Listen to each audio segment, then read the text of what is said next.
Fala pessoal, beleza? Aqui é o professor Cláudio Reco. Esse é o nosso primeiro vídeo do curso de revisão que nós estamos fazendo a partir desse mês de julho. E nós vamos rever toda a matéria, né, do primeiro semestre que tradicionalmente aparece nos cursinhos pré-vestibulares, ou o pessoal estuda mesmo na escola, no ensino médio, né, focado para o vestibular. A ideia é sair desse curso com a matéria zerada, né, com a matéria em dia, para encarar o segundo semestre 100%. Tá legal? Eu tinha comentado num outro vídeo que eu começaria com Antiguidade Oriental, que é um tema que não aparece nas aulas dos cursinhos. Normalmente não aparece. Aqui em São Paulo os cursinhos começam com Grécia, eu já tinha dito isso para vocês, né? E que eu faria, portanto, um vídeo sobre a Antiguidade Oriental, Egito, Mesopotâmia, os antigos hebreus, tá? Vocês receberam uma lista, né, com exercícios, foram 20 questões, todas as questões dos anos de 2015, 2016, a primeira questão é uma questão da FUVEST, né, de 2016, questão escrita, a questão da segunda fase, né, uma questão muito bacana, que nós vamos resolver num próximo vídeo, tá certo? Então, eu havia dito que faria um vídeo sobre a Antiguidade Oriental, e eu resolvi fazer um pouquinho mais. Eu estou começando com esse vídeo aqui, que eu diria que é um vídeo bônus, né, um vídeo que não estava no script, não estava no programa, né, é um panorama sobre a pré-história. Então vamos olhar um pouquinho, particularmente o último período da pré-história, né, o período neolítico, passando pela rápida Idade dos Metais, para entender a formação das primeiras civilizações. Aí então falar sobre Egito e Mesopotâmia. Tá? Vem comigo, me acompanha, vamos falar um pouquinho sobre a pré-história. Tá legal? Vamos lá. Bom, nós vamos falar então desse período, que é o período neolítico, né, que é um momento importante da pré-história, porque é um momento no qual nós temos algumas transformações significativas. Tá? A palavra neolítico ela significa pedra polida. E talvez essa expressão, pedra polida, ela nos dê já uma diferença do período anterior, que eu não vou abordar nesse momento, né, que é o período paleolítico. O paleolítico é a pedra lascada, portanto um período no qual os artefatos são muito rústicos, né, os artefatos usados particularmente para caça, um machado, o que significava um machado no período paleolítico.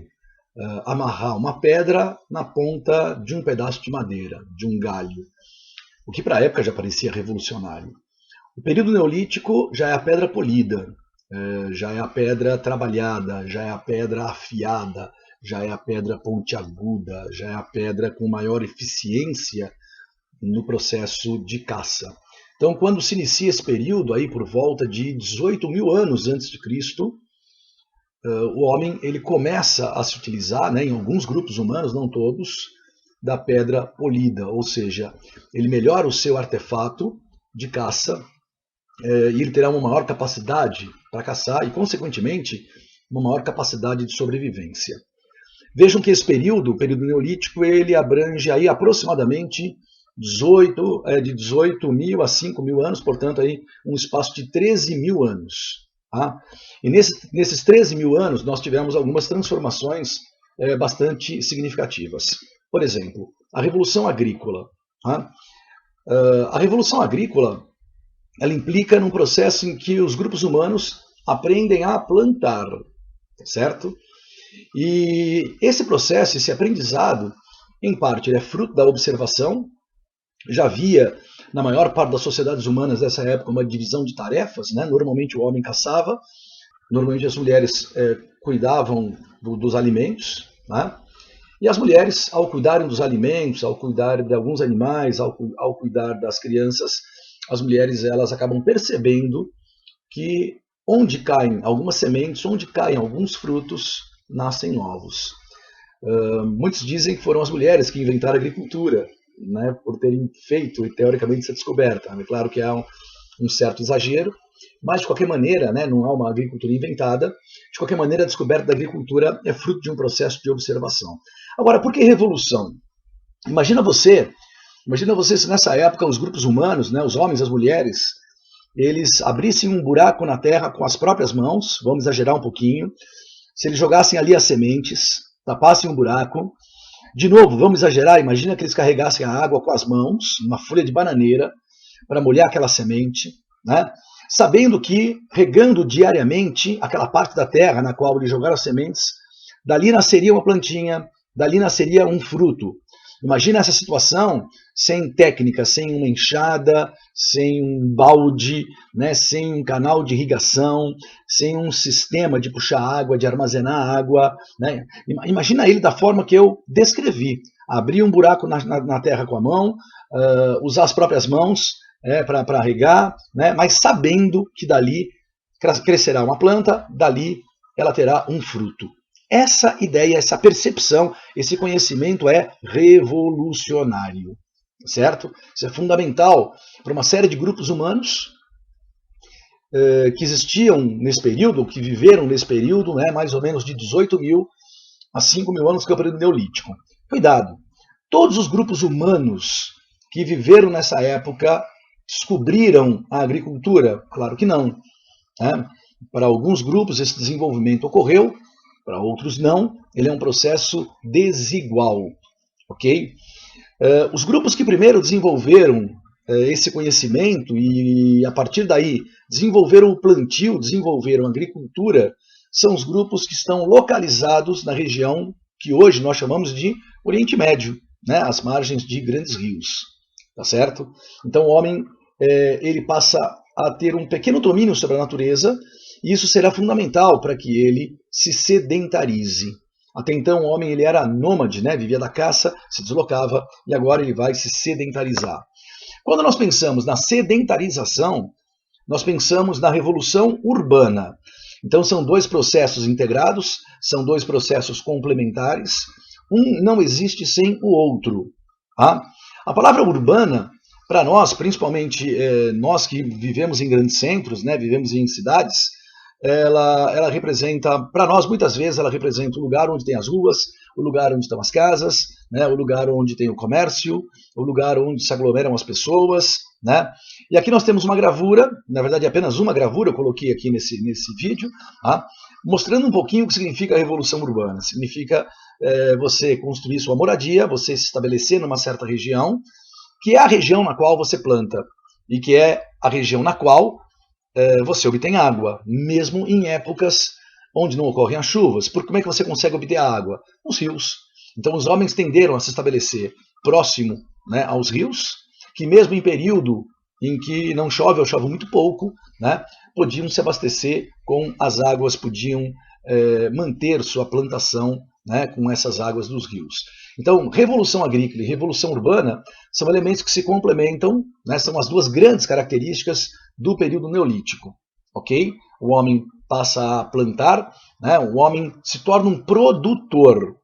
No período anterior, o homem ele era um depredador, ele retirava as coisas da natureza e não sabia repor. Agora não. Né? Agora o homem sabe plantar, o homem domestica animais nessa época, então ele vive inclusive da reprodução dos animais, ele percebe essa reprodução, ele se utiliza, né, dessa reprodução, e os homens se sedentarizam. Okay? Isso é a revolução urbana. Certo? Durante esse período, apareceram os primeiros utensílios mais elaborados. Né? Alguns grupos humanos eles produzem, como vocês podem ver aí na imagem, utensílios tanto usados, né, na caça, né, na coleta, tá? Como para o armazenamento de grãos. O que isso significa? Isso significa que existe, mesmo que em pequena escala, uma produção de excedentes. Né? E esse excedente ele tem que ser conservado por alguns dias, eventualmente por algumas semanas. Daí o fabrico desses utensílios, daí o fabrico, né, dessas